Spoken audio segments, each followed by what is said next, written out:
In our previous episode, we talked about starting an online business you love. You have to wake up and see the technology, the internet, na hindi lang siya for entertainment.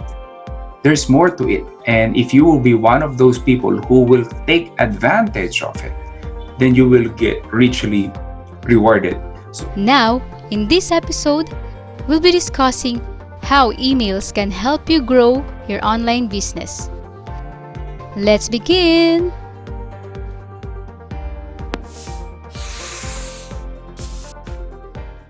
Hello everyone! Welcome to the Beautiful Mind and Soul podcast, where stories of faith, courage, and success inspire you to dream big and take action. So I am your host, Shimi Hapay, and our guest for this episode is the founder of Email Marketing Philippines, the biggest and most interactive community of email marketers with over 4,500 members.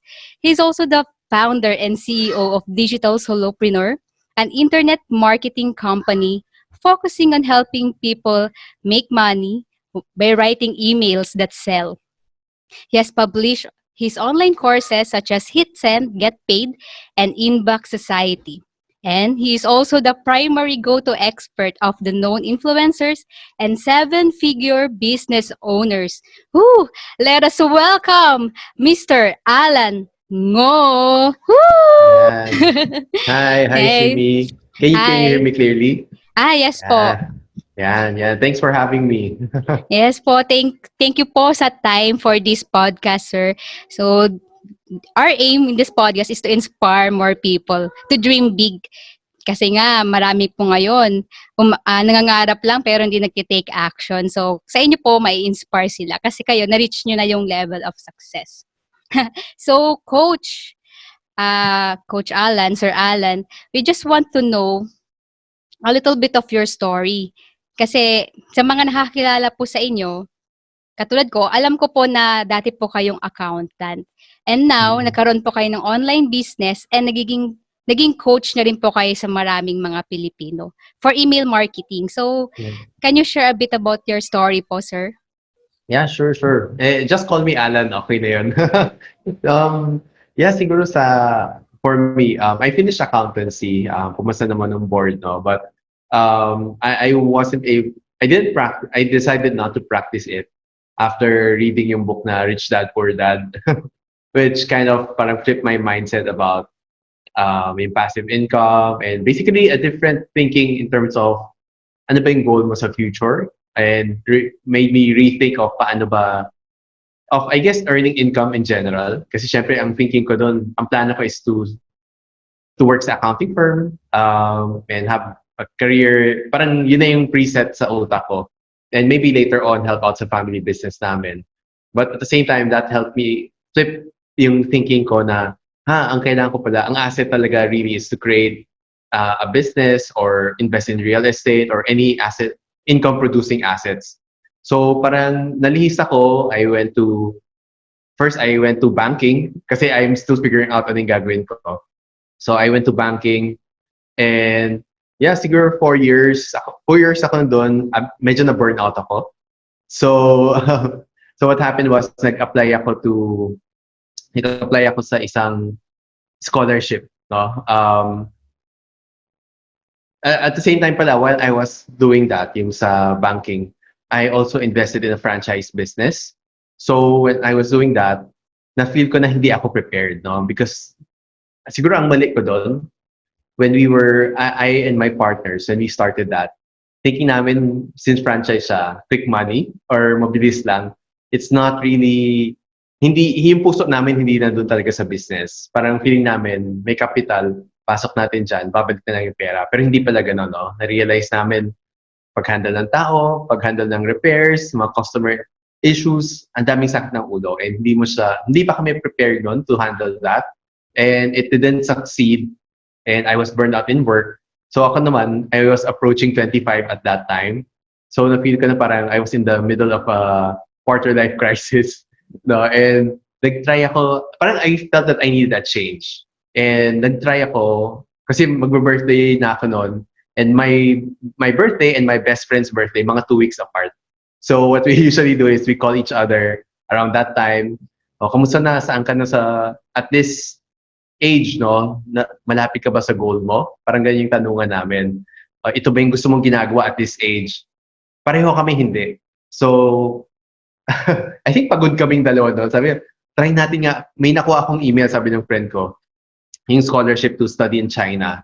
Learn Mandarin, business, try natin mag-apply. Baka lang it's the change that we need, kumbaga. So I never got accepted into any scholarship before. But fortunately, dun sa scholarship na yon, nakapasa ako.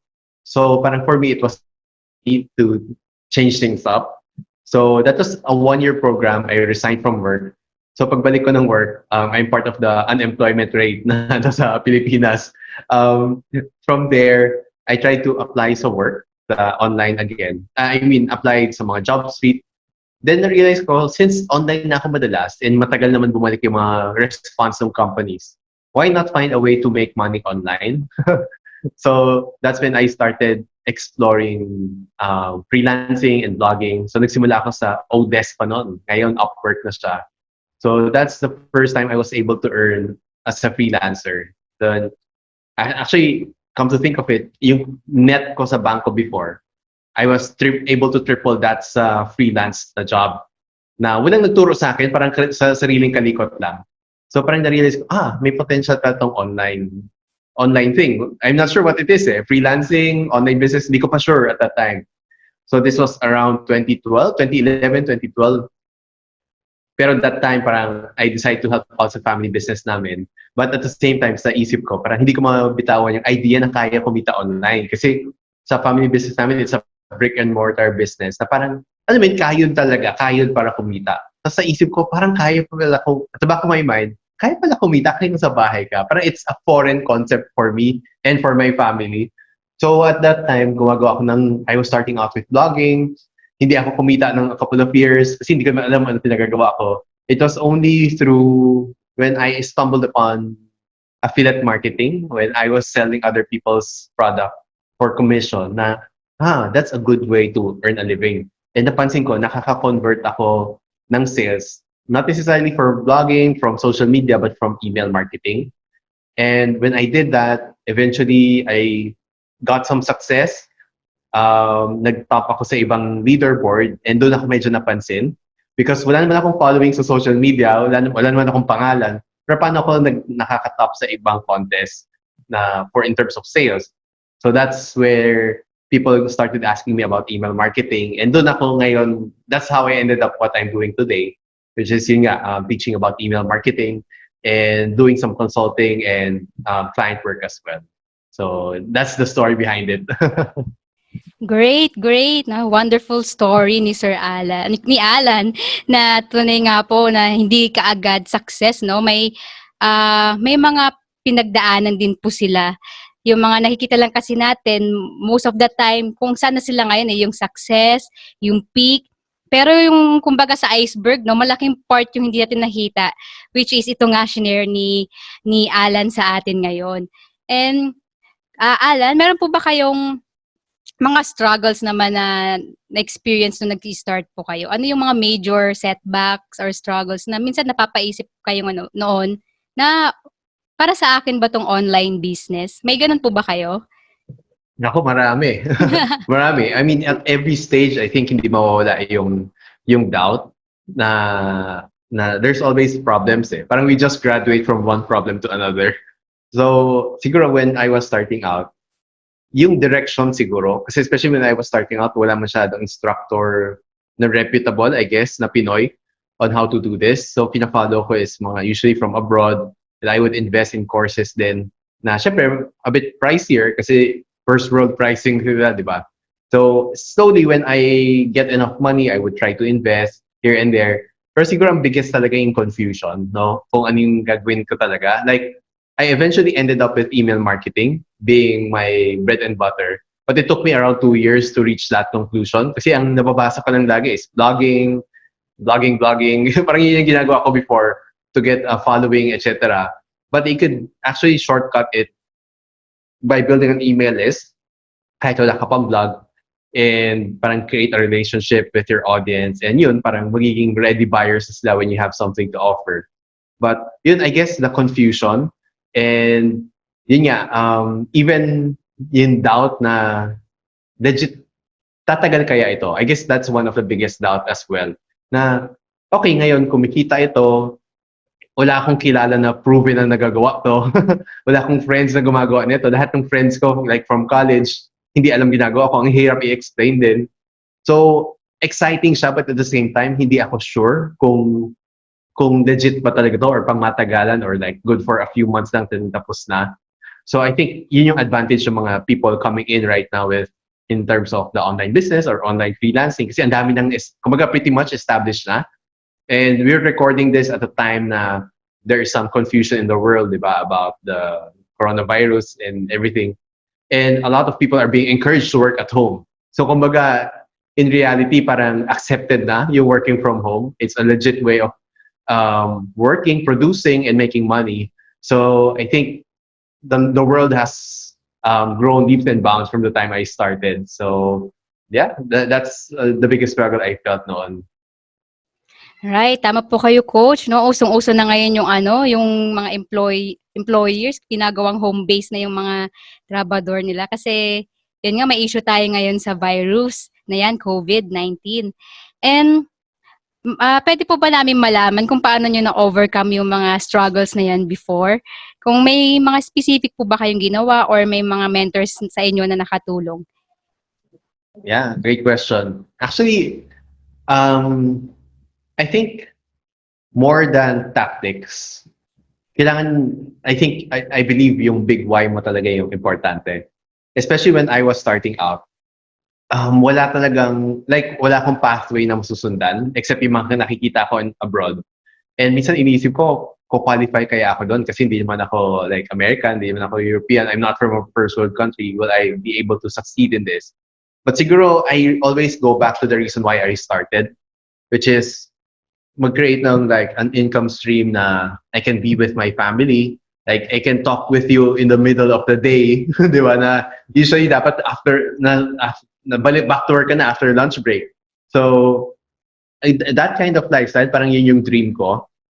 And I think if you have a big enough why, a big enough reason why you're exploring this, parang you can overcome any how, di ba? Kung how can I do this? How can I do that? Parang magagawa mo ng paraan as long as malaki yung purpose mo. And kasi sa totoo lang, for example, naalala ko like my wife, may gusto siyang bilhin sa US na kailangan mag-create ka ng Amazon account and another account para i-ship dito yung item na yon para makamura ka.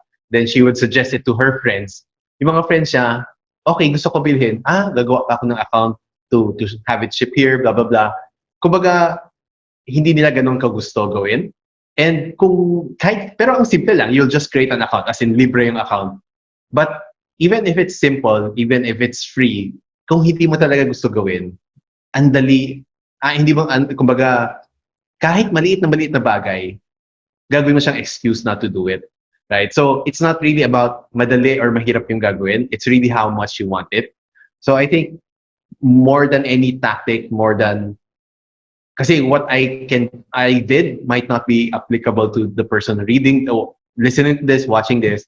But siguro if what is timeless is if you have a big enough reason, if you really want to do something, gagawin mo ng paraan. And I think you have to go back to that. Kasi yung tips ko ngayon might not be applicable whenever you listen to this. But yun nga, being resourceful and I guess seeking advice, no? Kung may makilala kang in your space na parang nagsasucceed, don't be afraid to reach out.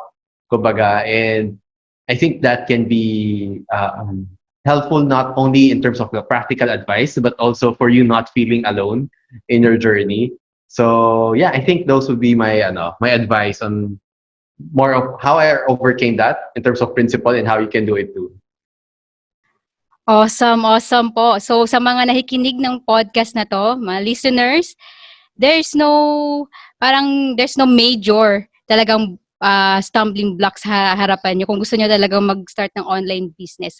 Ang una niyo talagang kailangan isipin is to find that deepest why of yours. Bakit niyo gusto magsimula in the first place ng business?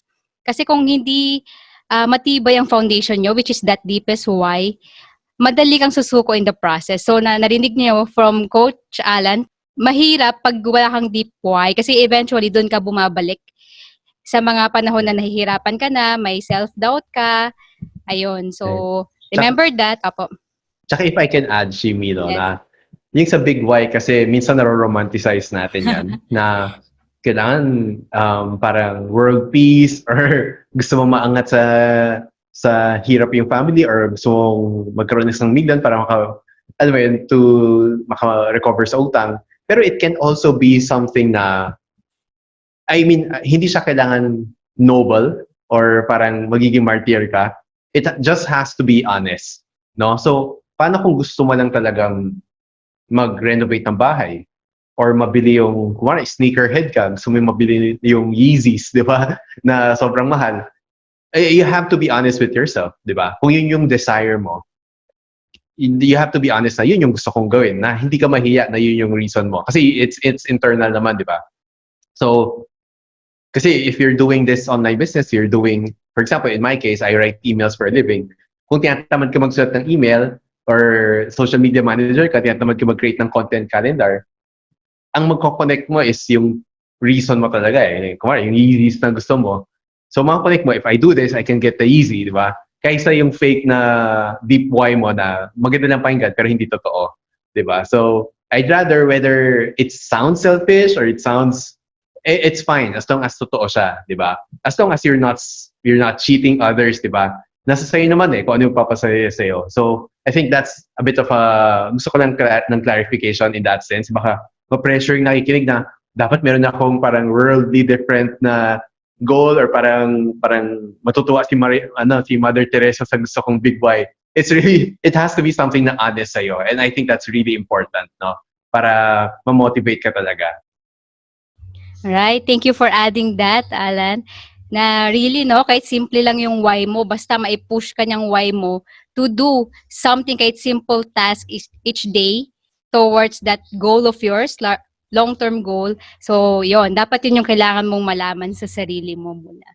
So, Alan, we also want to know po kung what is your best advice for those who are still starting out or mga kababayan po natin na nag-iisip, oh, maganda pala yung mag-online na yan, no? May opportunity, may pwede maging profitable sa online business. Ano po yung pwede niyo pong ma-share na mga tips for them? Right. Siguro, for me, if you're starting out, syempre, totoo naman na unang reason kaya tayo mahuhook dito is the income potential. Wala naman, natural naman yun, no? There's nothing to be ashamed about that. Siguro, just something that you need to keep at the back of your mind is para kumita ka talaga, in order to do that, you have to be able to help somebody out to solve their problem or to reach their own goals. Diba? Kasi that's the reason that people will buy from you. No, wala naman silang pakialam kung kumita ka o hindi, o kung ma-meet mo yung income goal mo or hindi. Or, diba? So, what people want is masolve yung problema nila. So, I would suggest yun yung focus mo in terms of starting your online business, kung ano man niche mo, ano man yung gusto mong gawin, think of how you can solve other people's problem. And yun yung mas madaling ibenta na offer. No? So that's one. Second siguro is, sa akin, I'm not sure, di ba, actually, I'm writing something about this right now, but i-share ko sa iyo una, no? Alam mo yung mga, nakikita mo, Shimi, di ba, yung sa mall, may mga nag-hand out ng flyers. Yes po. Di ba? So, what do you think most of the time, ano nangyayari dun sa flyers na yun? Naku, baka it's either itapon po nila or makikita mo na lang somewhere na Right. nandyan nakalatag. Minsan pa nga hindi na tinatanggap, di ba, at the first place. Opo, So, ganun nga po. di ba? So, parang, minsan nafe-feel ko, that's one of the hardest way to sell products, di ba? Kasi, you're kind of pushing your product to people who don't necessarily want it or mga strangers na hindi ka kilala. So, ang nangyayari kasi is, And yun, actually naranasan ko yun before sa company. When I was working, we would go to provinces, may caravan kami, mamimigay kami ng flyer or mag-invite kami ng tao. Tapos, actually, hindi pa nga ako nagbebenta ng product nun. Parang, we're just inviting them kasi may in-invite na singer yung company namin. May invite lang to come in, alam mo yun, to come in once na sa loob na, alam mo yun, pwede i-plug yung product, ganyan. So, even then, pag nag-handout ako ng flyer, dadaan yung tao. Lalakad dyan, nandyan ako. Pag malapit na siya sa akin, lilingon palayo. Lilingon parang hindi ako nakikita. Oh. Tapos once magkalagpas sa akin, normal na ulit, balik, turn back na siya. So parang, alam mo yun, parang kahit maayos yung pagbati mo, maayos yung suot mo, maayos yung pakikisama mo. Pero pag may nakita silang flyer, ito, papel lang to, may nakita silang flyer sa kamay mo, parang invisible ka agad, di ba? May bebenta to sa akin, di ba? So siguro, yun yung napapansin ko, I guess, with sa online din. Hindi lang to nangyari sa offline, pati sa online.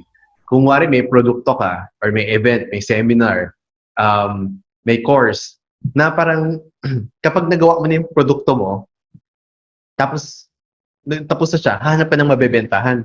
Tapos yun na, parang makikita mo na, nagme-message na sa'yo yung mga taong hindi, matagal mo, 10 taon mo na hindi na-message, hindi mo na nakakausap, biglang nagpaparamdam, or nagpo-post ka sa mga Facebook group na hindi ka naman active noon, tapos nagbebenta ka. So parang yun yung equivalent ng flyering sa online, di ba? Na hindi ka rin pinapansin, na si teen zone ka lang. Di ba? Kasi I think, ang nauna is yung produkto before yung market.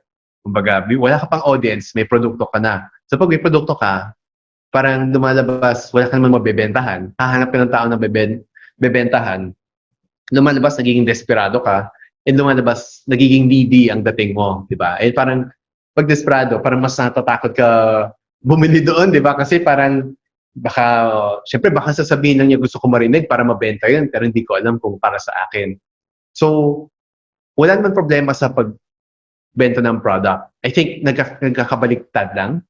Hindi problema yung offer, yung sales pitch mo, or ikaw mismo as a person.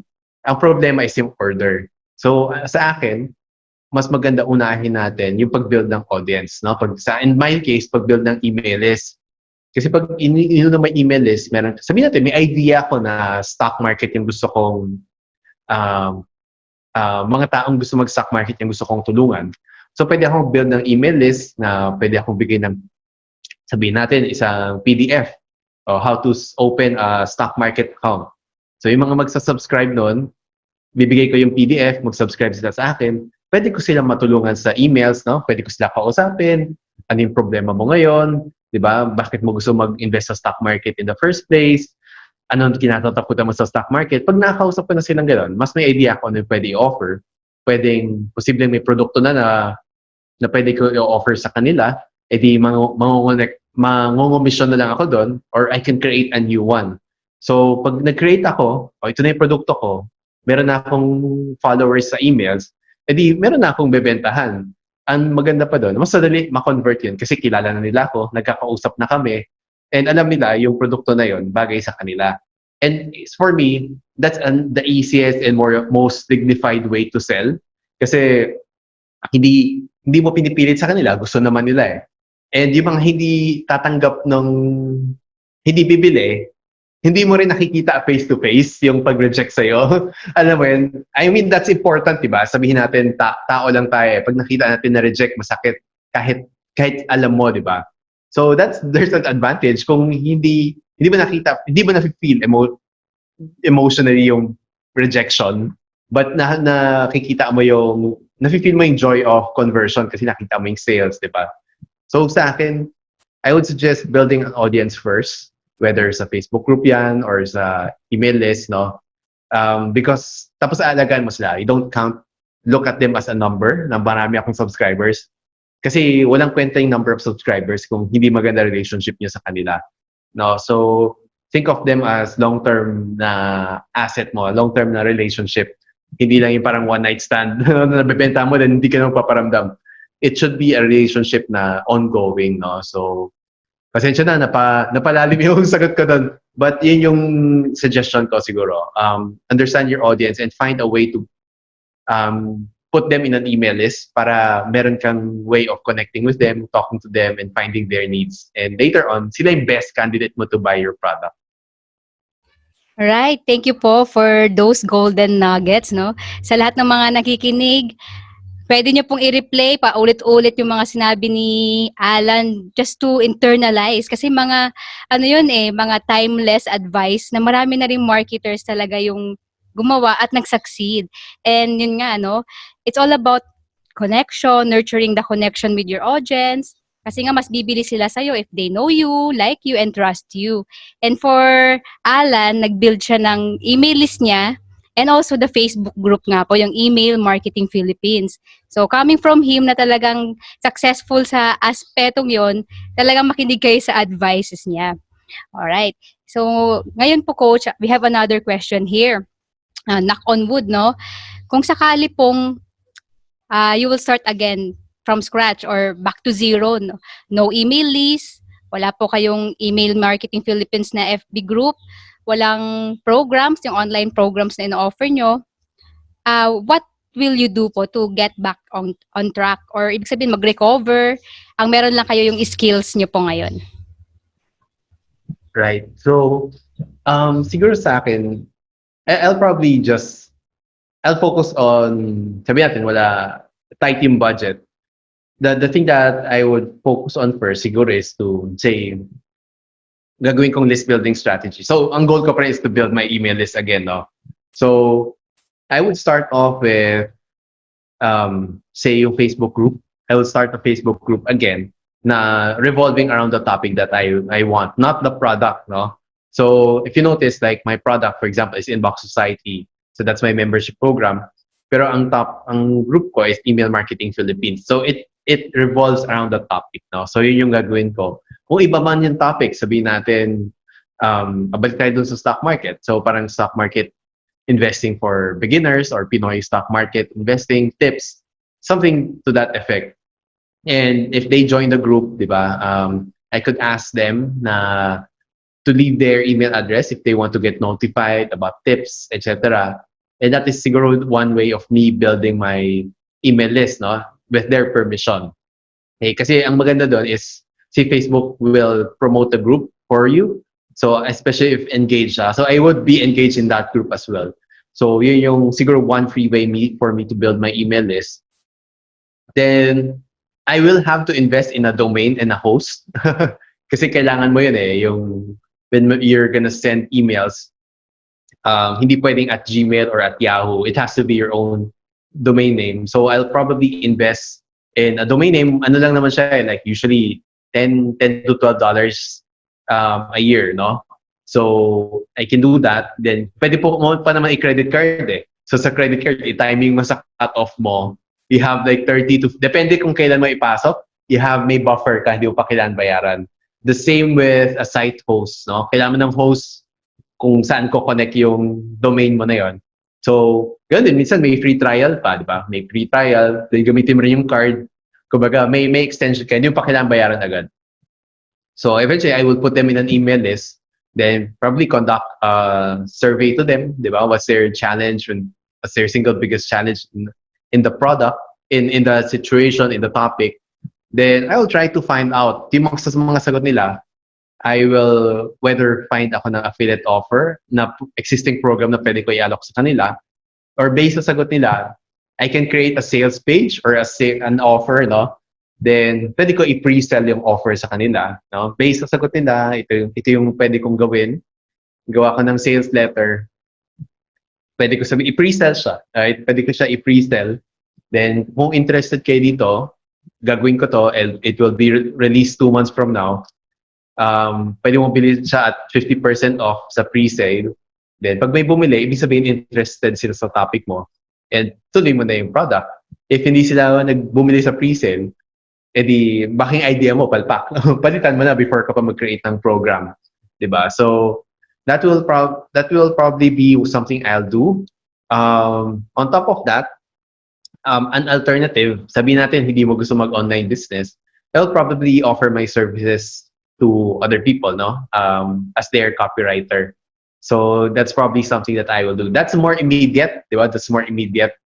But yeah, siguro, of course, I lean towards the business side. But kung start from scratch, those would be the two things. Whether to do that route in Facebook group, building my list there, or offering my services.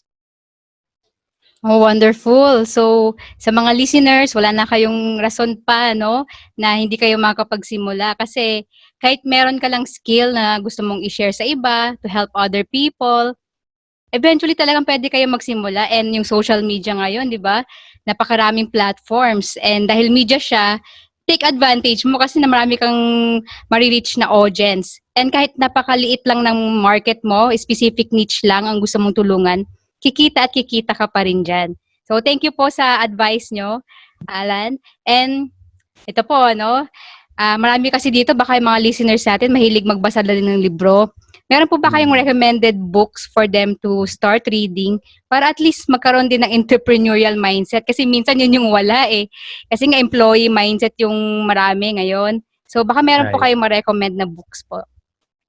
Yeah, siguro. Well, sa akin, ang malaking game changer talaga for me is the Rich Dad Poor Dad, the book. So that's more of some mindset, no? It's not necessarily tactical in terms of how to do online business, but in terms of the mindset, yung employee to entrepreneur mindset.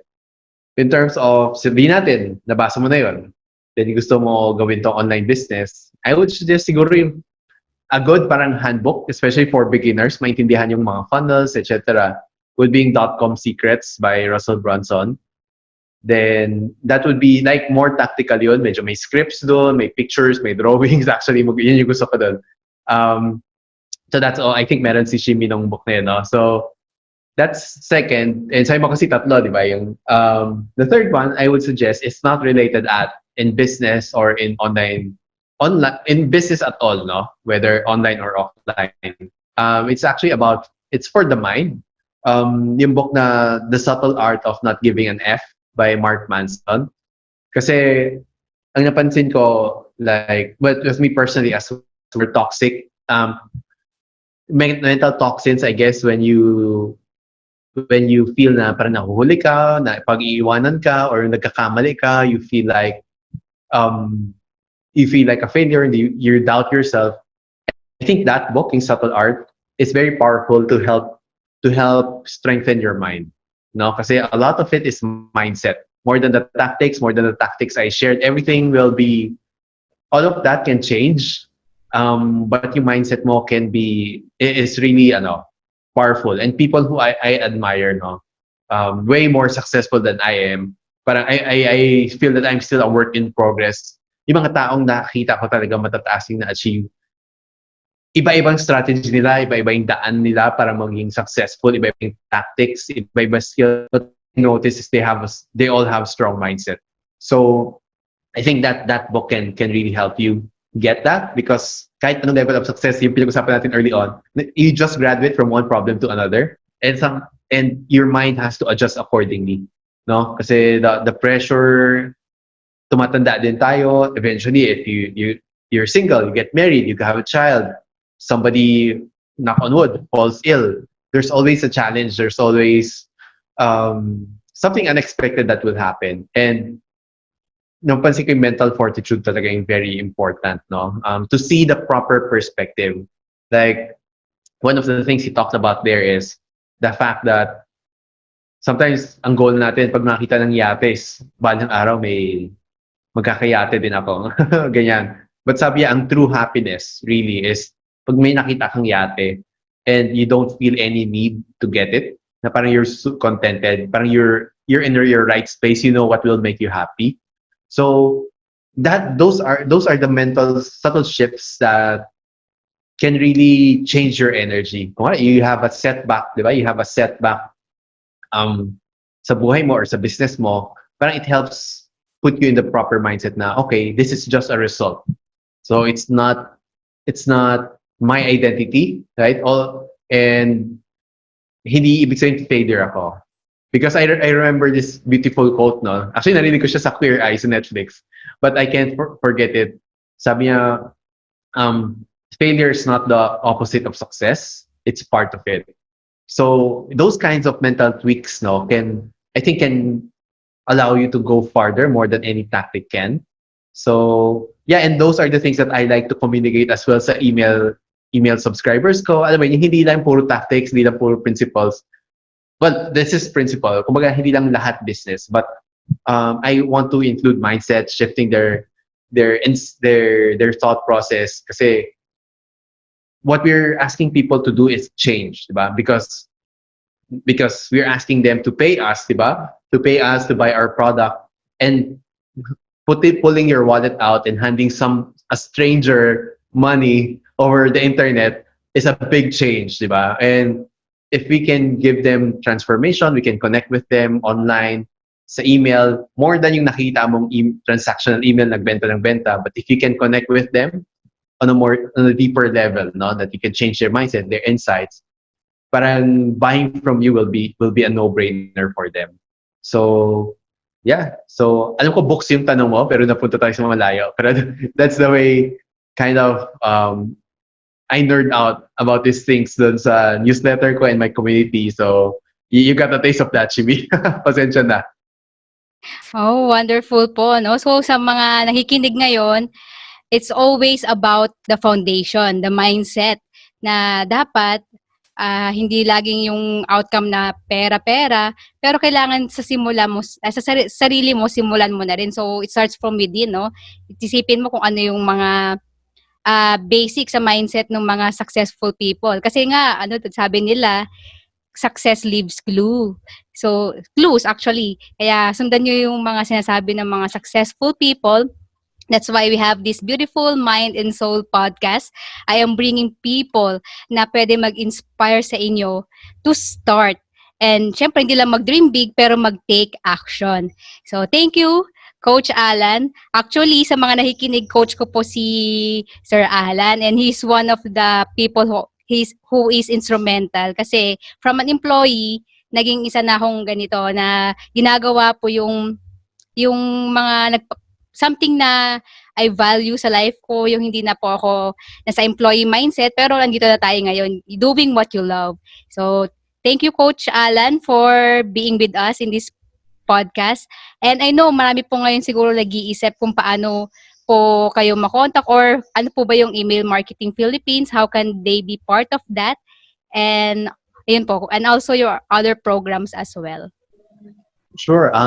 Siguro to if you want to learn more the tactical stuff, no, okay, alam ko na to, may idea na ako what email marketing is, but you want to see in the flesh how it works, paano siya gawin. I do have a free crash course para ma-orient kayo. It's called Digital Solopreneur. It's at digitalsolopreneur.com/join EMCC. So EMCC is Email Marketing Crash Course, no? So digitalsolopreneur.com/join EMCC. That's a free course that's free for you to take, no, anytime. And of course, I'd love to invite you to join our Email Marketing Philippines Facebook group, where we nerd out about emails, online business, and yeah, all that good stuff. So yeah, I'd love to see you there. Wow, thank you, Coach. So, sali na po kayo sa Facebook group ni Coach Allan. And also, you can take that email marketing crash course. Isa po yan sa foundation ko on becoming an email marketer. So, guys, it's very helpful. So, get it while it's free, no? Kasi nga, yung value nun, hindi siya mumurahing value. Kasi yung value niya is sobrang deep na pwedeng magbago ang buhay mo. So, thank you, Coach Allan. Again, everyone, you don't need to be great to start. You just need to start to be great. So I'm ending this with, again, lifting everything up to our God above. To God be the glory. God bless everyone. Bye.